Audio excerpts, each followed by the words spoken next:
In the summer of 2014, a quiet suburb in Wisconsin became the scene of a crime so chilling it blurred the lines between fantasy and reality. Morgan Geyser and Anissa Weier, both 12-year-old girls who had grown up in ordinary American neighborhoods, believed in a fictional internet legend called Slenderman. This was not a mere obsession with a creepy story. For these girls, Slenderman had become a tangible presence in their lives, a figure of authority and control over their destiny. Social media, online forums, and late-night horror videos combined to create a delusion so powerful it would lead them to commit an act of extreme violence. Morgan and Anissa were inseparable friends, bound by school, shared secrets, and the growing influence of their online worlds. Over months, they discussed Slenderman obsessively, believing that if they committed a violent act, they would gain his favor and be invited to live with him. The legend promised them something terrifying yet seductive: safety, immortality, and a new life under the dark tutelage of a mythical being. To outsiders, it was clear these were children playing with horror stories. To Morgan and Anissa, it was a call to action they could not ignore. On May 31st, 2014, the two girls executed a plan so horrifying that even seasoned investigators struggled to comprehend it. They lured their friend Peyton Leutner, another 12-year-old girl, into a forested area near their homes under the pretense of a friendly walk. Once isolated, Morgan and Anissa attacked her with a knife. Peyton was stabbed 19 times, sustaining life-threatening injuries, yet she survived, thanks to her own strength and the intervention of a passing jogger who heard the commotion and called authorities. Investigators later noted that the attack was planned, deliberate, and intended to be lethal. The girls carried the knife with premeditation, and there was no attempt to flee afterward. They were caught in the act, almost as if frozen by their delusion. The psychological evaluation of the girls revealed an extraordinary combination of delusion, immaturity, and susceptibility to influence. Morgan Geyser exhibited signs of severe mental illness, including early-onset schizophrenia, and was deeply entrenched in her belief that Slenderman required her actions. Anissa Weier, while younger and less symptomatic, was easily led and terrified of Morgan's insistence that the stabbing was necessary. Experts later testified that both girls were incapable of fully understanding the moral and legal consequences of their actions, yet the act itself was undeniably violent and calculated.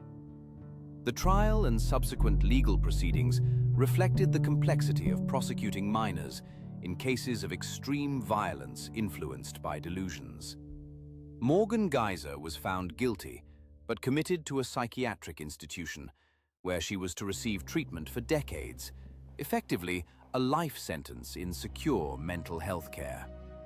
Anissa Weier, slightly younger and less symptomatic, was also committed to a psychiatric facility with the possibility of supervised release after many years. Neither girl was placed in a traditional prison, reflecting both their age and the profound influence of mental illness on the crime. Peyton Leutner, the victim, survived against incredible odds. She endured months of physical recovery, including surgeries and therapy, as well as the emotional trauma of being attacked by peers she considered friends. Interviews with her family highlighted a mixture of relief, anger, and confusion, as they struggled to reconcile the image of two ordinary girls with the horrifying reality of their actions. The community, too, was shaken. Parents questioned internet access, online communities, and the ways in which children can internalize fantasy into real-world violence. This case became a national sensation, not merely for the violence, but for what it revealed about adolescence, social media, and mental illness.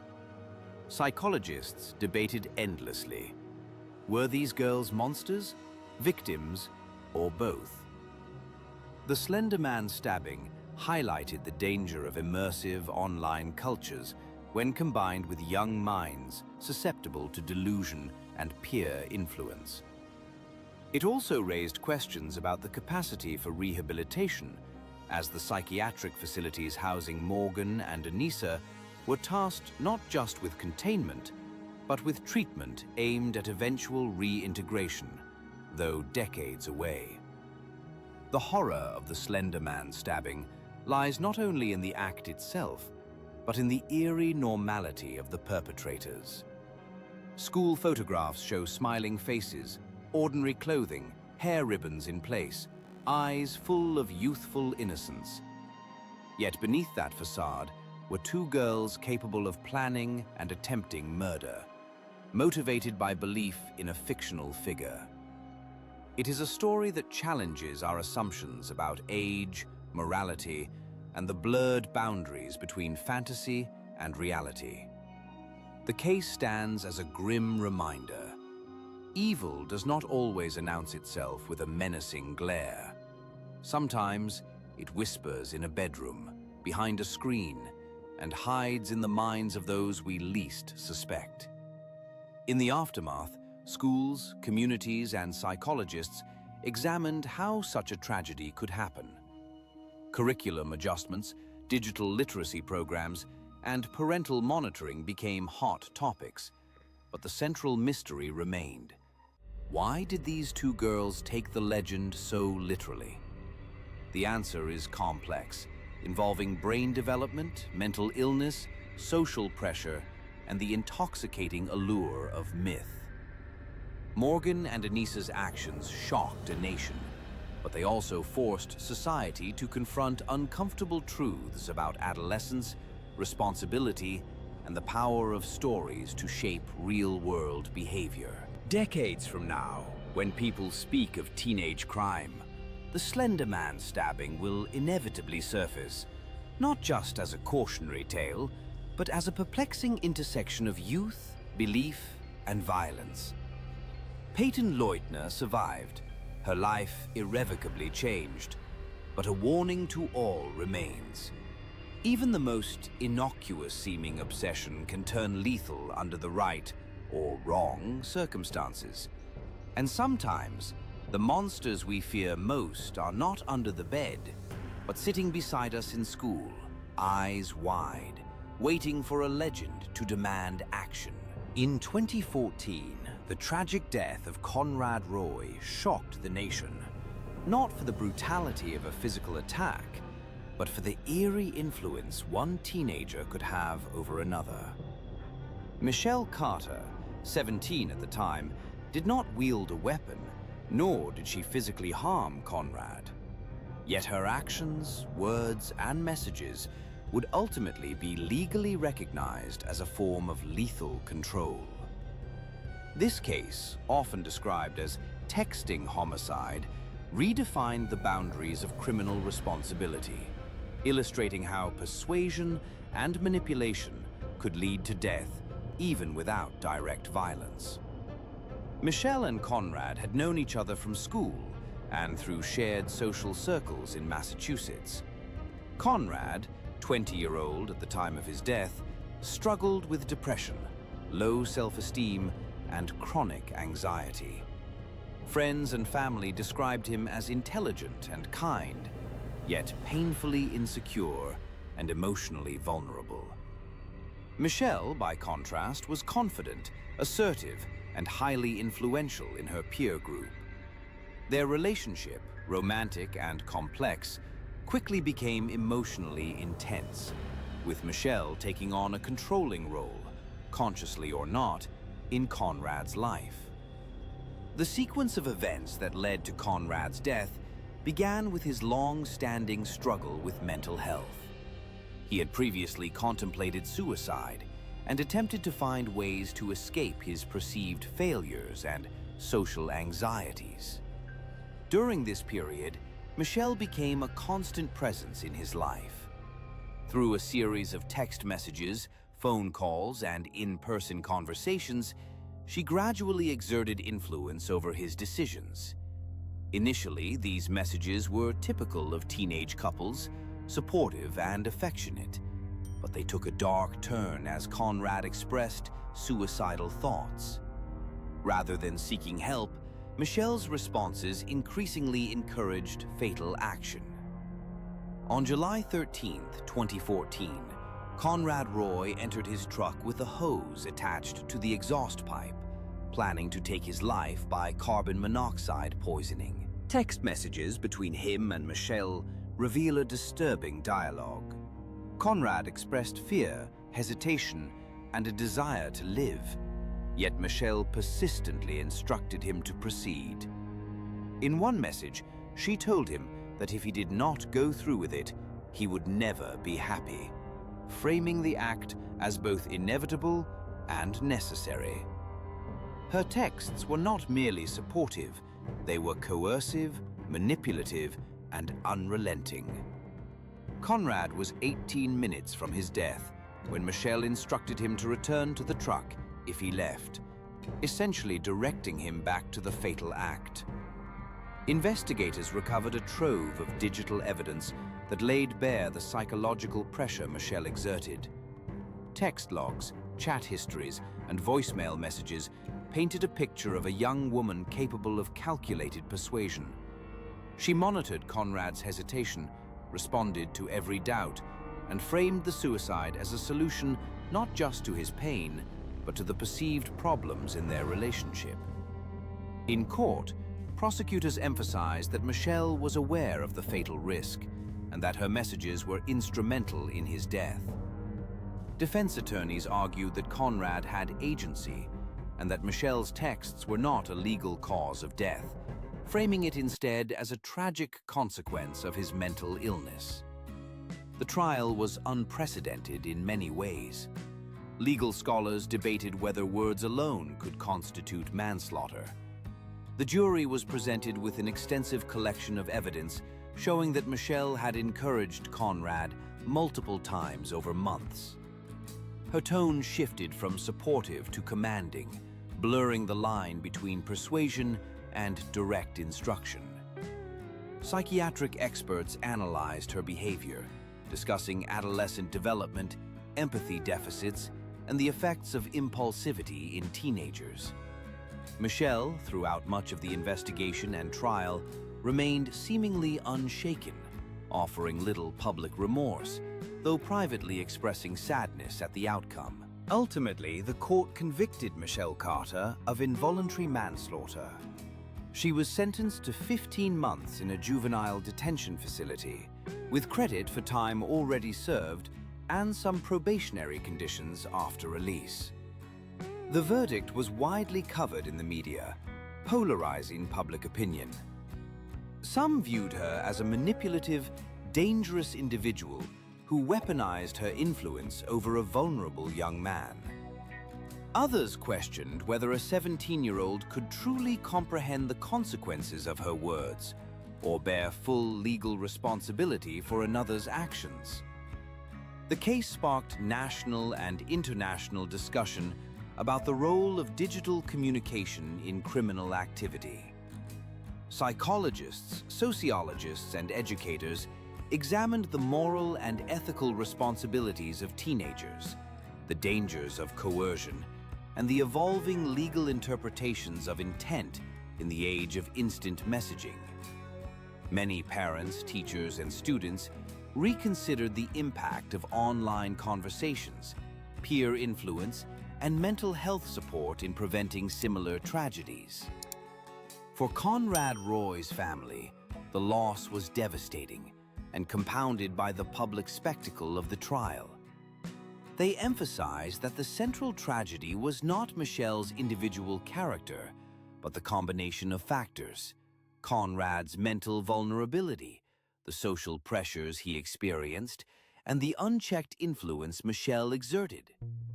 Memorials and scholarships were established in his name to raise awareness about adolescent mental health and suicide prevention, hoping that no other family would endure similar grief.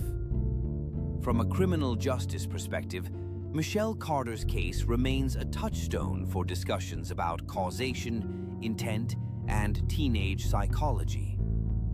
Her conviction demonstrated that words, particularly persistent and coercive ones, could indeed carry deadly consequences. Legal experts continue to debate the fine line between free speech and criminal responsibility, with Michelle's case serving as a precedent for evaluating digital communication in the context of serious outcomes.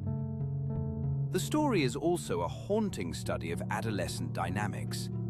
Here were two young people, both intelligent, both capable of forming relationships and reasoning, yet their interaction became fatal. One was fragile, struggling against depression and self-doubt. The other was assertive, persuasive, and willing to push boundaries without apparent understanding of the ultimate consequences. It serves as a reminder that influence, especially when combined with immaturity and lack of empathy, can be as lethal as any weapon. In retrospect, the Michelle Carter case forces society to confront uncomfortable questions. How do we define responsibility in the digital age? How much agency does a teenager have over another? And most importantly, how can communities, families, and schools recognize and intervene before influence turns into coercion and words become instruments of death? The answers remain complex, but the lesson is clear. Tragedy can emerge not from physical violence alone, but from the subtle, persistent power of persuasion when wielded without conscience. Michelle Carter, now released, remains a figure of controversy. Her story is used in law schools, psychology courses, and true crime studies to explore the intersection of youth, technology, and morality. Conrad Roy is remembered not only for the life cut short, but as a symbol of vulnerability in the digital era. The case leaves a chilling but undeniable truth. Even in the age of information, words can kill, and sometimes they do. In 2023, a quiet suburban town in the United States was rattled by a crime that reminded the community that violence can emerge from the most ordinary places. Savanah Soto, a teenage girl who until recently had been an unremarkable student, became involved in a case that would shock families, educators, and law enforcement. Her story is a chilling example of how peer influence, opportunity, and adolescent immaturity can intersect to create catastrophic consequences. Savanah, like many teenagers, attended school, participated in extracurricular activities, and maintained a circle of friends. She had no prior criminal record, and those who knew her described her as quiet, polite, and unassuming. However, investigators later revealed that beneath this seemingly normal exterior, Savanah had begun associating with peers who engaged in increasingly risky behavior. Within this social environment, a darker path gradually formed, one that would eventually lead her to participate in a violent crime that shocked her community. The incident that brought Savanah into the national spotlight involved a double homicide, the details of which were both gruesome and unsettling. The victims were a pregnant woman and an acquaintance, attacked within the home under circumstances that investigators characterized as deliberate and premeditated. Evidence indicated that Savanah was not the primary actor, but served as an accomplice, aiding and abetting the main perpetrator. While her exact role in the events remains a matter of investigation, digital evidence, witness statements, and forensic findings place her at the scene, implicating her in actions that were instrumental to the outcome. What makes Savanah's case particularly fascinating and disturbing is the blend of innocence and complicity.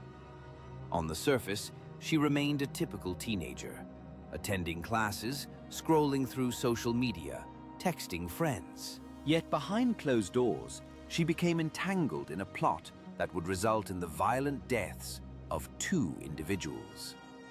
Experts examining her case suggest that Savanah may have been motivated by loyalty, fear of peer retribution, or a desire for acceptance. Factors that, when combined with adolescent impulsivity, can override moral judgment. The psychological portrait is complex. A young person capable of empathy and remorse, yet susceptible to coercion and moral compromise. The investigation unfolded over several weeks. Law enforcement collected testimonies from friends, neighbors, and family members, piecing together the timeline of events leading up to the crime. Digital evidence, including messages and social media posts, revealed that Savanah had been in communication with the primary perpetrator before, during, and after the attack. These communications suggested both knowledge of the planned act and, at minimum, passive approval, though some messages indicated uncertainty and fear. This ambiguity makes the case a particularly stark example of how adolescents navigate complex ethical situations under pressure. Savanah Soto's legal situation is currently unresolved. As of the latest reports, she awaits trial, and her attorneys argue that her youth, susceptibility to influence, and lack of prior criminal history should be considered mitigating factors. Prosecutors, however, contend that her presence and participation in the crime were significant, and that accountability must be established despite her age. The case is further complicated by the public's fascination with school-aged perpetrators and the ethical dilemmas of trying minors as adults for violent crimes. From a societal perspective, this case has sparked conversations about adolescent development, the influence of peer groups, and the capacity for teenagers to comprehend the consequences of their actions. Experts point to neurological research suggesting that impulse control, risk assessment, and moral reasoning are still developing in teenagers, making them particularly vulnerable to coercion and groupthink. While this does not excuse violent behavior, it provides context for understanding why a seemingly ordinary girl could participate in a crime of such magnitude. The victims, tragically, were left with no opportunity for justice or closure outside the courtroom. Family members described shock, disbelief, and profound grief. The community responded with vigils, counseling programs for students, and increased awareness campaigns aimed at preventing similar incidents. Schools implemented workshops on conflict resolution, peer pressure, and recognizing dangerous situations, seeking to ensure that no other teenager would find themselves in Savanah's position. What makes Savanah Soto's story haunting is the juxtaposition of normalcy and violence. Friends remember a girl who laughed, shared snacks at school, and attended football games. Yet the same girl participated in a deadly act that transformed her from a peer into a figure of suspicion, fear, and public scrutiny. The case forces reflection on the fragility of adolescent morality under stress, the potent influence of social dynamics, and the unpredictable consequences of decisions made at a young age. Legally and ethically, Savanah's case is ongoing. It challenges the justice system to balance accountability with recognition of developmental limitations. Her eventual sentence, when determined, will likely shape public discourse on juvenile justice, particularly in cases involving accomplices to serious crimes. Psychologists and criminologists will study her case for years to come, as an example of the intersection of adolescence, social influence, and violent behavior.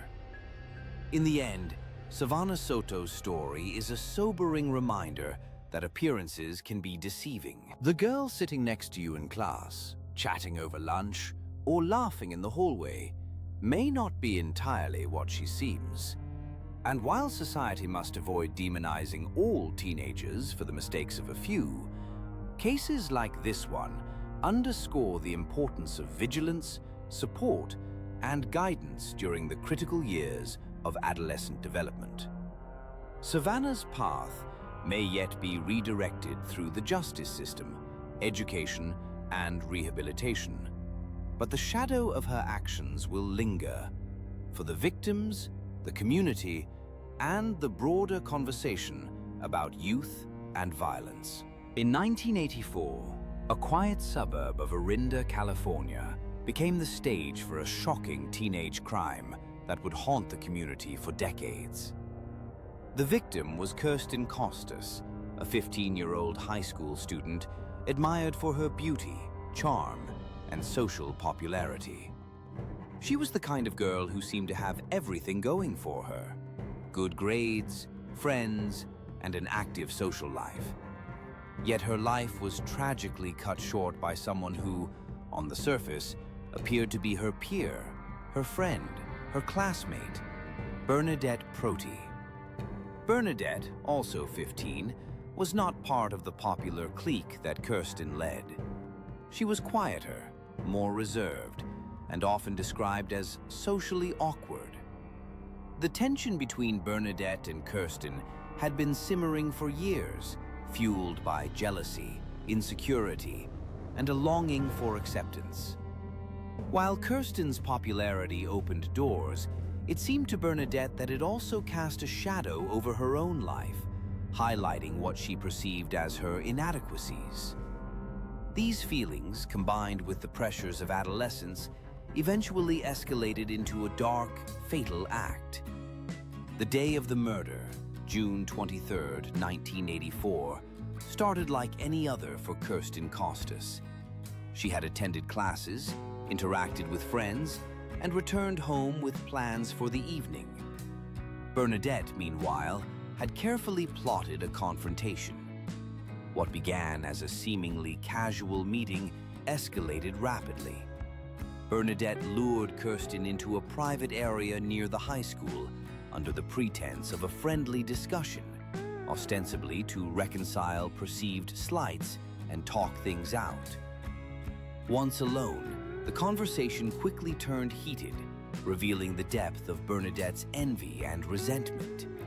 In a moment that would horrify the community and confound psychologists, Bernadette pulled a knife from her bag and stabbed Kirsten in the heart.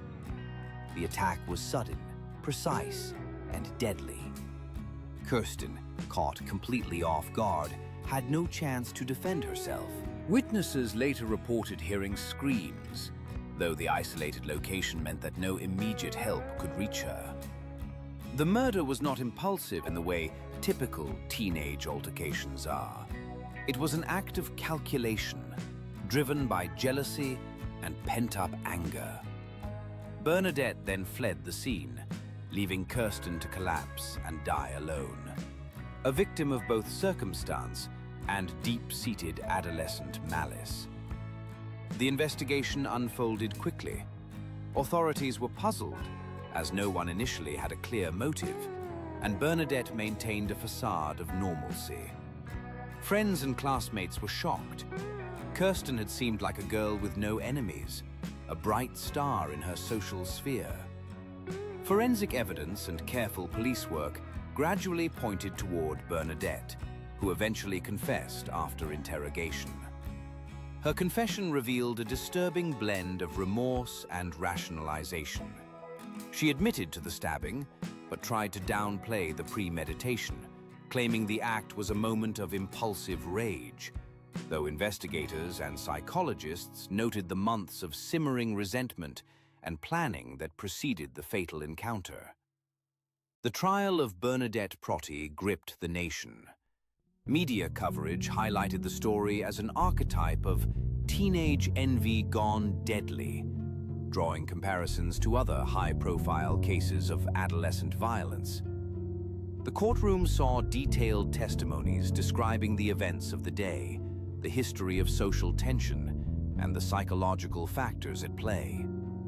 Experts in adolescent psychology were brought in to explain how feelings of rejection, inadequacy, and social exclusion can sometimes spiral into extreme behavior when combined with immaturity and impulsivity. The debate extended beyond the courtroom.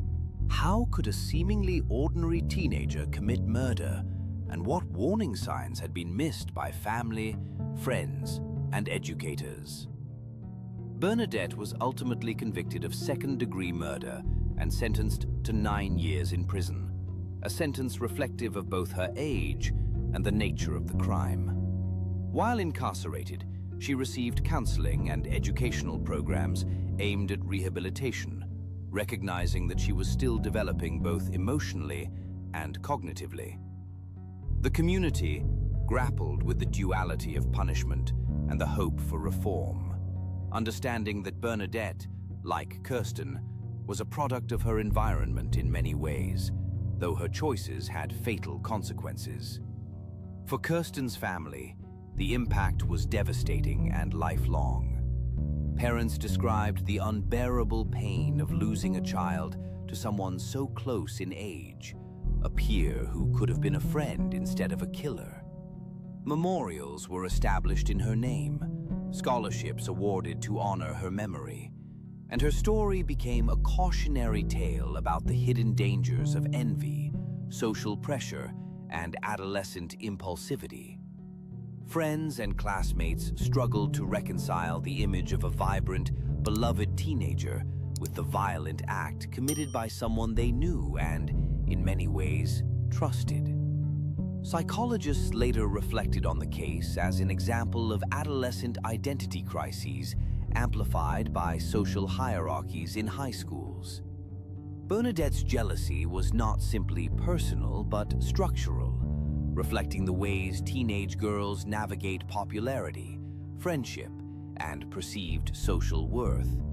Her act was both intensely personal and emblematic of larger patterns in adolescent development, illustrating how envy and social competition can manifest in extreme, sometimes deadly ways. The Kirsten Costas murder remains a defining case in the study of teenage crime. It illustrates the perilous intersection of immaturity, social comparison, and unregulated emotion. The fact that Bernadette Protti was able to maintain a normal appearance, interact with peers, and function in daily life while harboring violent intent underscores a chilling reality. Danger is not always visible. Outwardly ordinary teenagers can, under pressure or in moments of emotional distortion, commit acts that are entirely extraordinary in their destructiveness. In the decades since, the case has been studied in classrooms, cited in legal and psychological research, and remains a reference point for those examining juvenile crime. It serves as a somber reminder that adolescence is a period of extreme vulnerability, both for potential victims and for perpetrators themselves. Kirsten Costas, remembered for her charm and kindness, became a symbol of the tragic consequences of unchecked jealousy. Bernadette Protti, while serving her sentence, remains a cautionary example of how ordinary teenage emotions, when unaddressed and amplified, can lead to irreversible tragedy. Ultimately, the story is not just about a murder, but about the fragility of teenage life, the dangerous potency of envy, and the ways in which social pressures can distort moral judgment. It reminds society to be vigilant, empathetic, and proactive in guiding youth through the complex emotional landscapes of adolescence. Even in small towns with tight-knit communities, the veneer of normalcy can conceal darker impulses, proving that sometimes the most terrifying monsters are those who walk the halls of your high school every day. In 2006, the small town of Medicine Hat, Alberta, Canada, was rocked by a crime so shocking it seemed impossible to believe. Jasmine Richardson, a 12-year-old girl, orchestrated the murder of her own family, alongside her 23-year-old boyfriend, Jeremy Steinke. The crime defied all expectations of childhood innocence, raising questions about manipulation, adolescent psychology, and the nature of evil. How could a girl so young participate in such a horrific act? The answers, chilling and complex, lie in a combination of coercion, psychological influence, and the dark allure of rebellion against authority. Jasmine came from what neighbors described as a normal middle-class household. Her parents, Sandra and Wayne Richardson, and her younger brother Jeremy were considered loving, attentive, and engaged. On the surface, there were no warning signs of the horror that would unfold. But behind the doors of the Richardson home, Jasmine had begun a clandestine relationship with Jeremy Steinke, a man more than twice her age, who would exert a profound and ultimately lethal influence over her. Reports indicate that Jasmine's attachment to Jeremy was intense and obsessive, blending the naivety of childhood infatuation with the manipulative power of an older, more controlling partner. Over weeks, the pair concocted a plan to murder Jasmine's parents and brother. According to court records, Jeremy Steinke acted as the direct enforcer, while Jasmine provided logistical support and encouragement. The night of the crime, February 19, 2006, began like any other. The family was at home when Steinke arrived, and together he and Jasmine carried out the killings. The methods were brutal. The parents and brother were stabbed multiple times, their lives extinguished in the very home that was supposed to be a safe haven. Jasmine, though only 12, played a crucial role, aiding her boyfriend in ensuring that no one escaped. Law enforcement was immediately alarmed by the audacity and precision of the crime. Initial investigations revealed a chilling pattern. Jasmine had not only facilitated the murders, but had actively encouraged her boyfriend, demonstrating a level of premeditation that is rare among perpetrators of her age. Witnesses and neighbors described the Richardson children as well-behaved, polite, and seemingly ordinary. Jasmine's transformation from daughter to co-conspirator underscores a disturbing truth. Youth does not always equate to innocence. During the trial, the psychological dynamics of the relationship between Jasmine and Jeremy were closely scrutinized. Experts examined the influence Steinke had over the young girl, the potential for coercion, and the extent to which her age and developmental stage should mitigate responsibility. Prosecutors argued that, despite her youth, Jasmine was a willing participant, fully aware of the consequences. Defense attorneys contended that she was manipulated and psychologically dominated by her older boyfriend, emphasizing her immaturity and susceptibility to influence. The Canadian legal system, particularly concerning juvenile offenders, imposed limits on sentencing. Because Jasmine was 12 at the time of the murders, she could not receive an adult sentence, regardless of the crime's severity. Ultimately, she was sentenced to 10 years, the maximum allowed for minors, while Jeremy Steinke received an adult sentence of life imprisonment. The disparity between their ages and the resulting sentences illustrates both the challenges and the protections inherent in juvenile law, balancing accountability with recognition of developmental immaturity. For the Richardson family and the community, the aftermath was devastating. Neighbors struggled to reconcile the idea that a 12-year-old could be complicit in such violence. Mourning combined with shock as public discourse wrestled with questions about parental oversight, adolescent susceptibility, and the intersection of youth and criminality. Memorials were established to honor the victims, serving as both a remembrance and a cautionary tale for other families. What makes the Jasmine Richardson case particularly disturbing is not simply the act of murder itself, but the degree of planning and the betrayal of familial trust. Jasmine had grown up under the care of her parents, yet she turned against them, guided by a combination of fear, loyalty, and manipulation by a much older partner. Psychologists analyzing the case have highlighted how adolescent brains, still developing in areas related to impulse control, morality, and foresight, can be profoundly influenced by relationships, particularly when combined with emotional intensity and perceived power. The media coverage of the crime amplified its notoriety. Headlines emphasized the age of the perpetrator, the brutality of the murders, and the bizarre dynamic between the 12-year-old and her adult boyfriend. The story became a reference point in discussions of juvenile criminality, coercive influence, and the dangers of intergenerational predatory relationships. Academics and criminologists have since cited the Richardson case when exploring the psychological mechanisms that lead minors to commit extreme acts under the influence of older individuals. In the years following her release, Jasmine Richardson has remained largely out of the public eye, reflecting Canadian policies aimed at rehabilitation and reintegration of juvenile offenders. Her life is a case study in the potential for early intervention, education, and psychological support to prevent similar tragedies.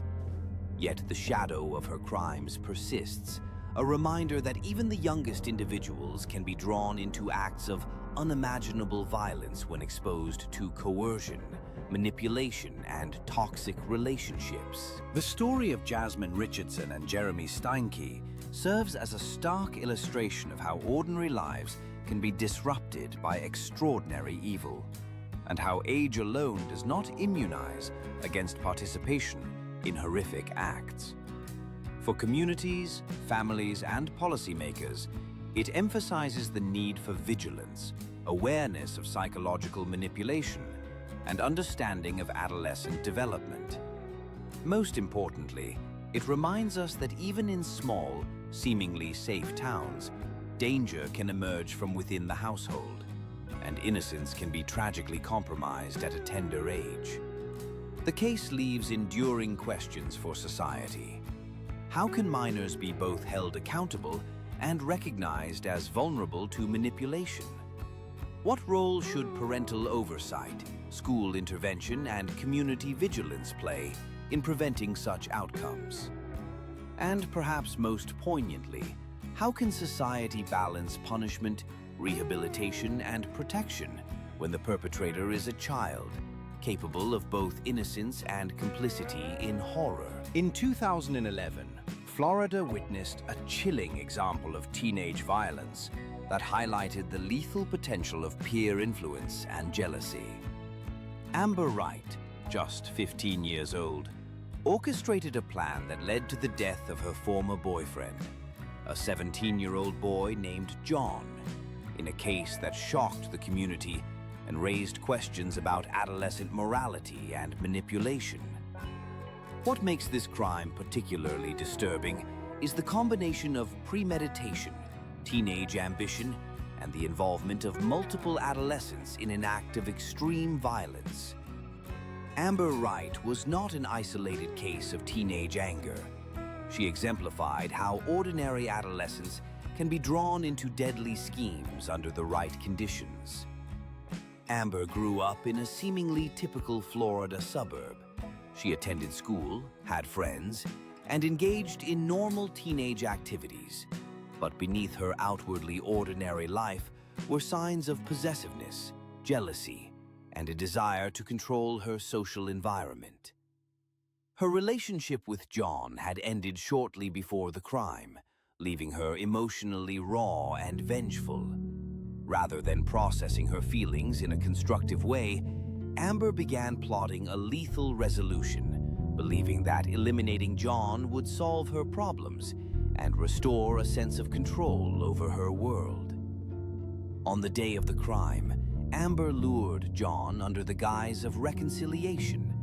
She invited him to meet her at a house under the pretense of talking things out, exploiting his trust and residual feelings. What he could not have anticipated was that Amber had recruited accomplices to ensure that the encounter would end violently. Her plan was meticulous. She had arranged for other teenagers to be present with weapons, ready to carry out her instructions. From the outside, it seemed like a casual meeting between teenagers, but beneath the surface, a deadly trap had been set. Once John arrived, Amber executed her plan. According to investigators and witness testimony, she coordinated the attack, providing guidance to her accomplices. John was overpowered, attacked, and fatally injured. The violence was direct and deliberate, with Amber actively ensuring that the crime would succeed. Afterward, the group attempted to cover their tracks, but law enforcement quickly unraveled the scheme through witness interviews, forensic evidence, and Amber's own digital communications. Text messages revealed her pride in having orchestrated the attack and her fascination with the power she wielded over life and death. The psychological profile of Amber Wright reveals a blend of adolescent impulsivity, narcissism, and manipulative skill. Experts noted that she displayed an unusual degree of planning and control for someone her age, alongside a lack of empathy for her victim. This combination, intelligence, emotional intensity, and moral detachment, proved lethal. Psychologists would later describe Amber as having traits that, in adults, are associated with psychopathy, though still filtered through the lens of adolescent development and immaturity. The trial of Amber Wright and her accomplices captured national attention. Prosecutors emphasized the premeditated nature of the crime, the coordination among the teenagers, and Amber's leadership role. Her youth complicated the proceedings. While she was old enough to be tried as a juvenile, the severity of her actions led some to argue for adult prosecution. The defense highlighted her age, arguing that her decision-making capabilities were not fully developed and that peer pressure contributed to her participation. Ultimately, the court found her guilty, and she was sentenced to a term that reflected both her youth and the seriousness of the offense. For the victim's family, the loss was immeasurable. John's parents spoke publicly about the pain of losing a son to a peer, describing a combination of disbelief, sorrow, and anger. The community struggled with the idea that teenagers could commit acts of such calculated violence, forcing schools, parents, and local organizations to confront adolescent realities about adolescent behavior. Vigils, counseling programs, and educational initiatives were implemented to help other youths understand the dangers of peer pressure, revenge, and unchecked emotional intensity. The Amber Wright case stands out in criminological studies for several reasons. First, it underscores the role of leadership and influence in group crimes among adolescents. Amber's ability to organize and direct her peers toward a lethal outcome demonstrates that teenagers, while immature in many ways, can exercise sophisticated strategic planning when motivated by emotion and obsession. Second, it highlights the lethal potential of adolescent jealousy and possessiveness, emotions that can escalate quickly in high-stakes social situations. Third, it serves as a stark example of how digital communication, texting, social media, and online coordination can facilitate and document criminal behavior among youth. In the aftermath, Amber Wright's case prompted discussions about juvenile justice, mental health intervention, and community awareness. Schools emphasized social-emotional learning, conflict resolution, and counseling for students experiencing relationship difficulties. Mental health professionals pointed to the importance of early identification of manipulative or controlling behaviors, particularly in teens who exhibit signs of obsessive relationships or aggression toward peers. The case became a reference point for studies on adolescent criminal responsibility, leadership in group crimes, and the intersection of immaturity and intentional violence. Even years later, the Amber Wright case continues to resonate. It serves as a warning to parents, educators, and peers that ordinary teenagers can harbor extraordinary potential for harm when jealousy, obsession, and manipulative intelligence converge. Her story is both a tragedy and a lesson. Adolescence is a period of immense potential, but also profound risk. Left unchecked, powerful emotions and strategic thinking can lead to devastating outcomes, as Amber Wright's life and the life she took dramatically illustrate. The story is also a sobering reminder that appearances are often deceiving. Amber was, in many ways, a typical teenager, attending school, socializing with friends, and blending into the suburban landscape. Yet she had the capacity to orchestrate death. It is a reminder that vigilance, education, and proactive intervention are critical in preventing tragedies, particularly when seemingly ordinary behavior masks dangerous intent.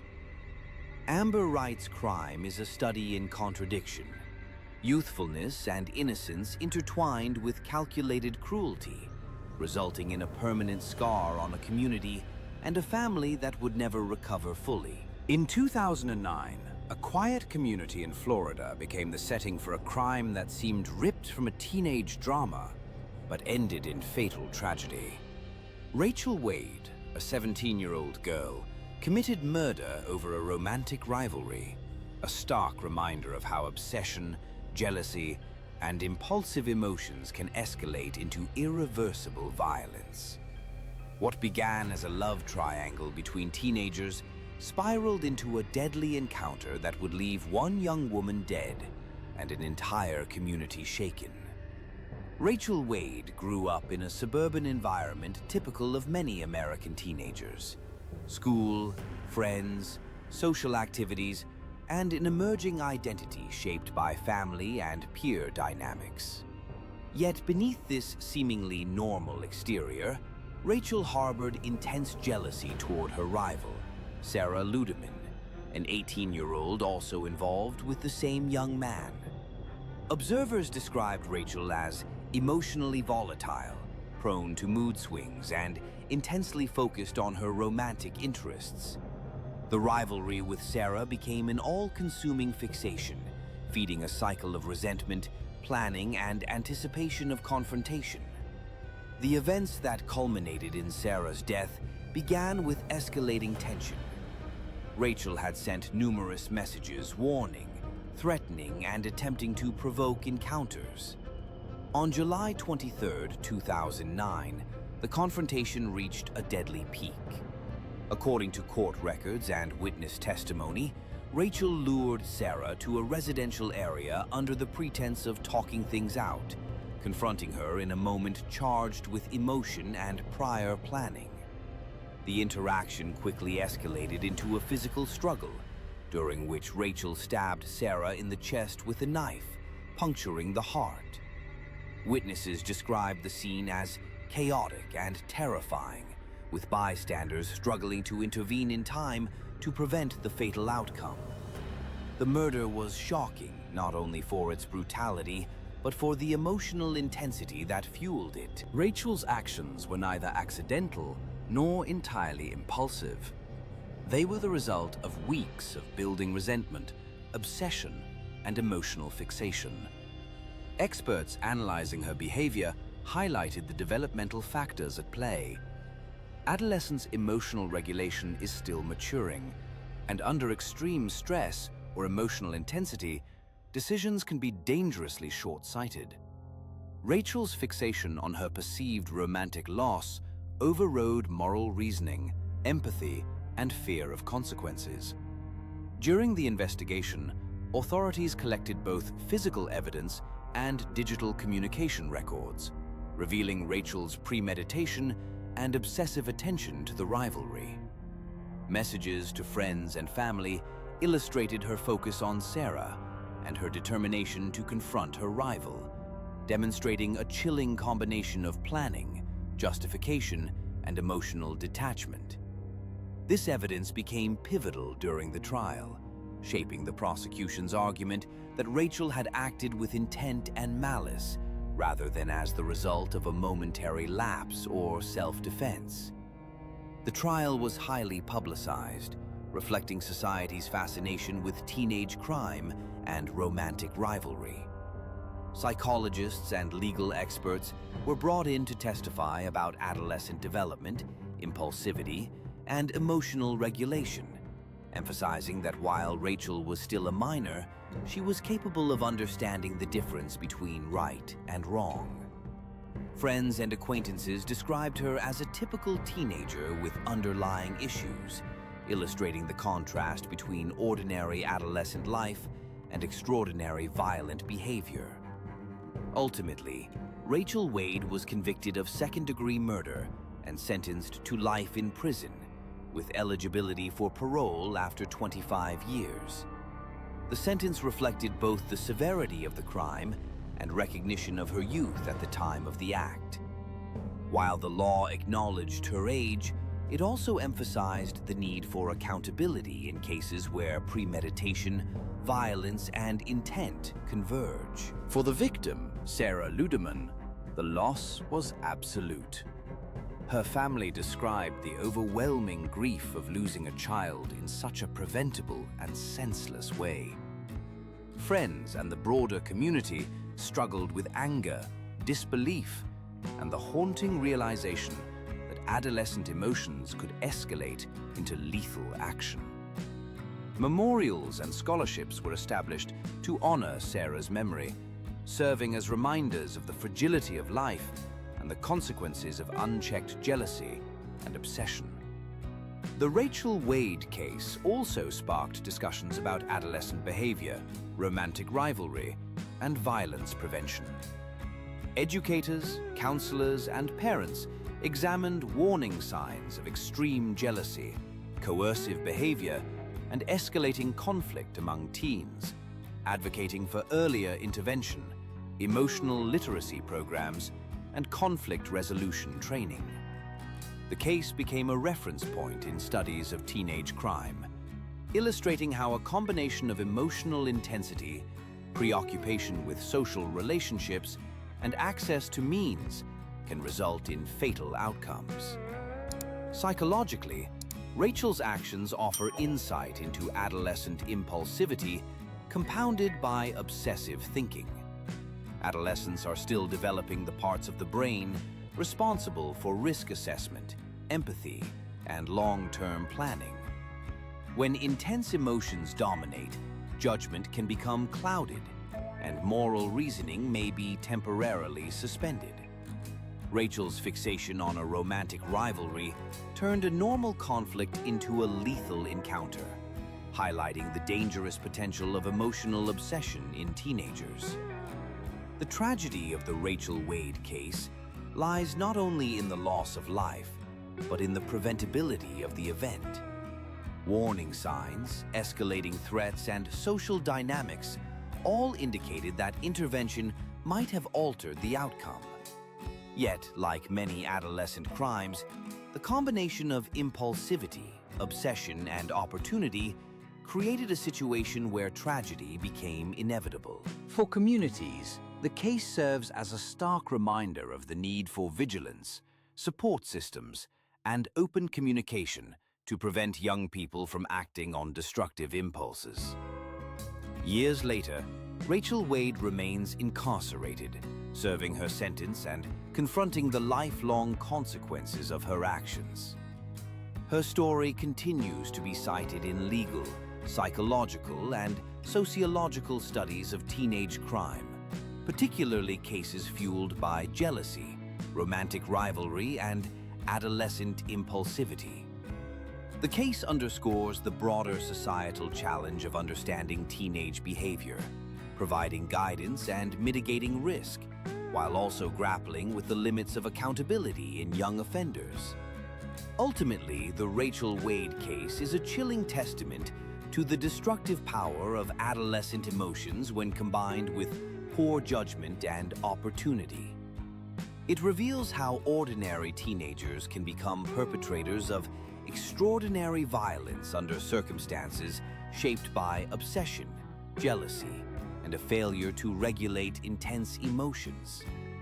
For the families, friends, and communities affected, it serves as both a warning and a reminder that teenage conflicts, if left unchecked, can escalate into irreversible tragedy, forever altering lives and reshaping the understanding of youth violence. Joanna Dennehy's story is one that chills the spine, not only for the crimes she committed, but for the path she followed from troubled adolescence to cold-blooded murder.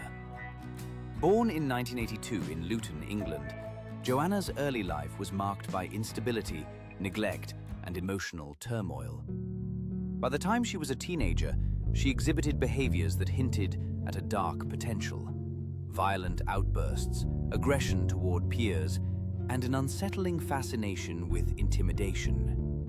Teachers, neighbors, and acquaintances recalled a girl who could shift from charming to threatening in an instant, displaying the volatility that would later define her criminal career. Joanna's first brushes with the law occurred between the ages of 14 and 16.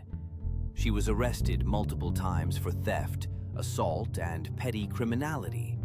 But these incidents were largely dismissed as typical teenage delinquency. Behind this facade, however, Joanna was developing a sense of control through fear and aggression, learning to manipulate those around her.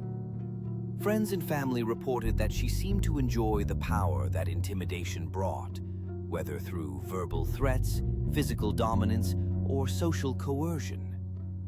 These formative experiences laid the foundation for the horrific acts she would commit as an adult. By her early 20s, Dennehy's life was a volatile mix of substance abuse, transient relationships, and escalating criminal behavior. In 2013, she entered what would become a killing spree across Bedfordshire and surrounding counties. Unlike her teenage brushes with the law, these crimes were marked by extreme brutality, premeditation, and a total disregard for human life. Joanna murdered 3 men and attempted a 4th, selecting her victims seemingly at random, but executing each killing with methodical precision. The violence was visceral and unrestrained. Victims were shot and stabbed, often in their homes, reflecting not just intent to kill, but a sadistic enjoyment of the act itself. What makes Dennehy's trajectory from adolescence to serial killer particularly striking is the continuity of her behavior. Experts in criminology and psychology note that her teenage conduct, aggression, intimidation, and a lack of empathy foreshadowed her later crimes. While many troubled teens recover, seek help, or are diverted from criminality, Joanna's pattern intensified. She demonstrated a rare and dangerous combination of intelligence, charm, impulsivity, and predatory behavior. Her crimes were not only acts of rage, but calculated attempts to exert dominance, instill fear, and satisfy a psychological compulsion. The investigation into Joanna Dennehy's killings revealed a personality both charismatic and terrifying. Police described her as cold, unremorseful, and manipulative, even in custody. During interviews, she exhibited a chilling detachment, discussing her murders with clinical precision and, at times, a sense of pride. Forensic psychologists later concluded that she displayed traits associated with psychopathy, lack of empathy, superficial charm, manipulativeness, and a propensity for violence. Her adolescence, characterized by early aggression and criminal experimentation, had evolved into a fully realized pattern of lethal behavior. Dennehy's trial captured national attention in the UK. Prosecutors emphasized the calculated brutality of her murders, her lack of remorse, and the premeditated nature of her attacks. The defense highlighted her troubled upbringing and early exposure to violence, suggesting that these factors had contributed to her psychological development. Ultimately, the court concluded that the severity, method, and repetition of her crimes necessitated the strongest possible sentence, Joanna Dennehy was convicted and sentenced to life imprisonment without the possibility of parole, one of the harshest penalties in British law. The impact of her crimes extended far beyond the immediate victims. Families of the deceased were devastated, struggling to comprehend how a young woman could commit acts of such savagery. The community grappled with fear and disbelief, questioning whether more could have been done during her adolescence to intervene. Media coverage highlighted the unusual and terrifying aspect of a female serial killer, a demographic rarity that fueled public fascination and fear. Psychologists and criminologists debated her profile, using it as a case study in female aggression, psychopathy, and the long-term consequences of adolescent trauma. Joanna Dennehy's story is not simply about her adult crimes, but about the importance of early intervention and recognition of warning signs. Her adolescence was marked by repeated opportunities for diversion, support, and behavioral correction that, if effectively addressed, might have altered her trajectory. Instead, a combination of systemic oversight, familial dysfunction, and her own escalating antisocial tendencies allowed her to progress from schoolyard aggression to lethal adult violence. It is a sobering reminder that the seeds of extreme criminal behavior can be sown early and grow unchecked if not addressed. The Dennehy case also challenges societal assumptions about gender and violence. Female perpetrators of serial murder are rare, and when they do occur, they are often portrayed differently in media and literature. Joanna's crimes shattered these stereotypes, demonstrating that lethal violence is not confined to one gender or social expectation. Her adolescence, marked by early aggression and fascination with power, foreshadowed this lethal capability, illustrating that behavioral patterns can persist and intensify over time. For criminologists, psychologists, and the justice system, Joanna Dennehy's life offers both a cautionary tale and a case study. It highlights the importance of monitoring adolescent behavior, understanding the psychological roots of aggression, and intervening before patterns become entrenched. It also underscores the necessity of recognizing early signs of psychopathy, manipulativeness, and violent tendencies, particularly when they persist across multiple contexts, school, family, and peer interactions. In the end, Joanna Dennehy remains imprisoned, a figure of fear, fascination, and study. Her story spans the continuum from troubled adolescence to horrifying adulthood, illustrating how early behavioral issues, when combined with opportunity, neglect, and psychological predisposition, can lead to extreme acts of violence. It serves as a warning, a study in human psychology, and a chilling reminder that the path from teenage aggression to lethal behavior can be short, terrifying, and irreversible. The murder of Shanda Sharer in January 1992 remains one of the most disturbing crimes ever committed by teenagers in American history.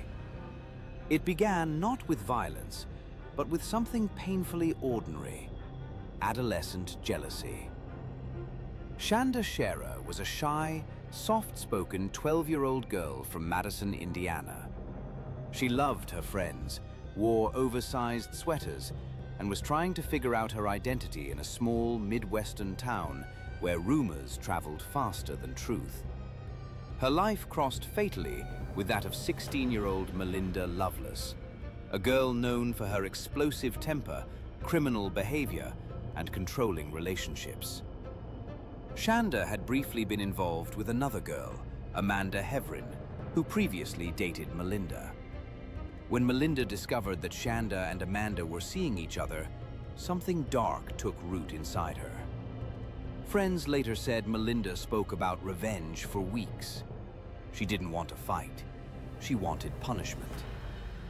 What makes this case especially terrifying is that Melinda didn't act alone. She recruited 3 other teenage girls, Lori Tackett, age 17, and 2 younger accomplices, Hope Rippey and Tony Lawrence. What followed over the next 8 hours was not a crime of impulse, but a slow, methodical act of cruelty. On the night of January 10th, 1992, Melinda lured Shanda into a car under the pretense of talking things out. Shanda believed she was meeting Amanda. Instead, she was met with fists. Inside the moving vehicle, Melinda grabbed Shanda by the hair and began beating her in the face again and again. The other girls joined in. They drove to a remote area, dragged Shanda out of the car, and beat her until she could barely stand.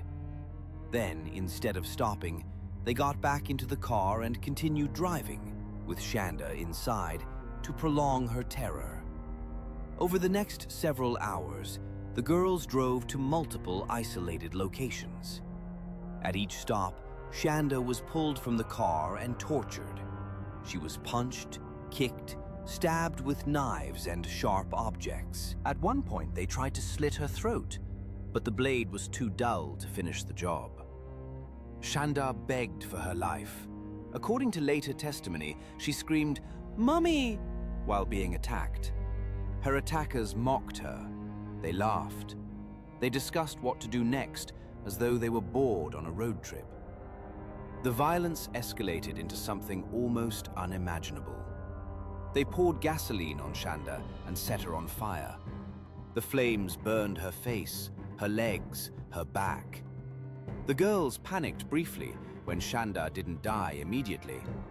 Instead, she staggered into the darkness, still alive, still burning, still trying to escape. Rather than help her, Melinda hunted her down and strangled her until she stopped moving. Her burned body was dragged into a ditch and left in the cold January night as if it were trash.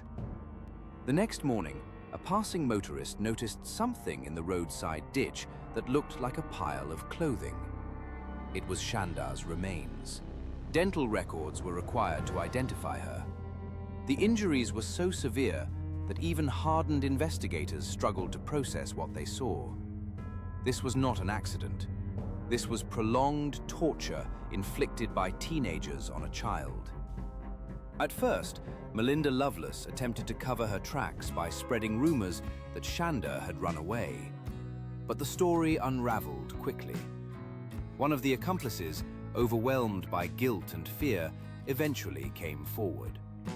When investigators questioned the girls separately, their stories contradicted each other in chilling ways. Slowly, the full scope of the crime emerged, not as a moment of rage, but as an extended night of sadism.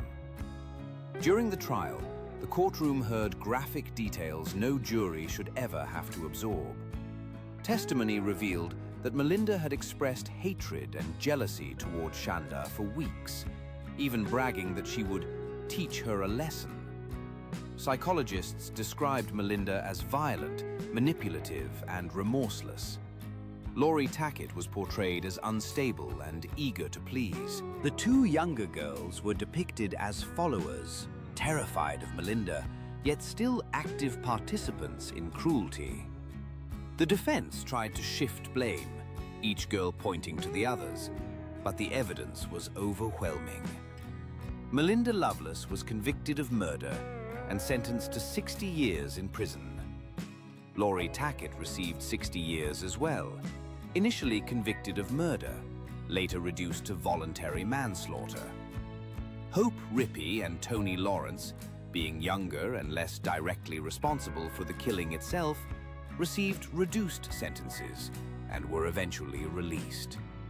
For Shanda's family, no sentence could replace what was taken. Her mother described the unbearable pain of knowing her daughter suffered for hours before dying. Shanda was not killed quickly. She was tortured by people she trusted in a car she willingly entered under the belief that she was going to talk out a teenage misunderstanding. Public reaction was immediate and intense. The case shattered the common belief that extreme sadism belonged only to adult criminals. Here were 4 teenage girls who looked ordinary. School photos showed smiling faces, ponytails, sweaters, blushing cheeks, yet who committed an act of cruelty that rivaled the worst crimes in criminal history. Media across the country called it one of the most savage teen murders ever recorded.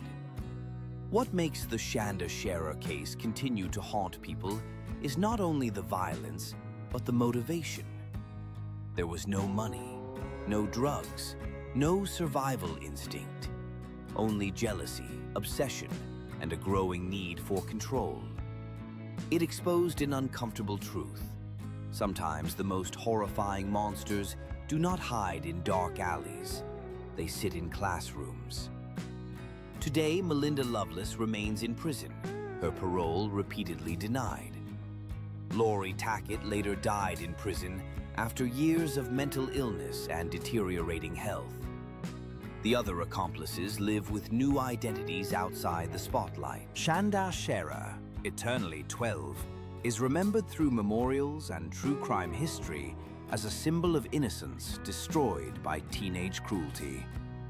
And perhaps the most chilling part of this story is this: the violence did not begin with a weapon. It began with a rumor, a breakup, a jealous thought, the same small sparks that occur in countless teenage lives every day. In this case, those sparks ignited something so dark that it burned an entire generation's sense of safety.